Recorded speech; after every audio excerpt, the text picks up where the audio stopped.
आमर मनीष समय थी खाली ए घटनाटे देखिबार बाकी थिला। देखंतु जड़े भाई केमती ता भौणीर सब खालू कुड़ी आनिक देखंतु केमती कांधरे धरिकी रास्ता मझिरे देखंतु केमती गोड़ी कांध को सबरे नेकी देखंतु केमती जाउछि। ये मौसा एमती सब धरिकी बुलिबार कारण होछि जे बैंक वाले ताकू मौसा को ता मला भौणीर पैसा टंका काढ़ीबाकू मौसा बैंक को जाइथिला।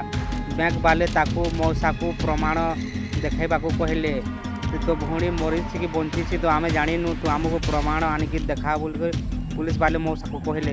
तेणुक से मौसा किसी उपाय न पाए ता भौणीर शव मशाणी को जाए ता भौणीर शबर हाड़ कंकाड़ आनिकी कांधरे धरिकी बैंक पाखक पहुँचला।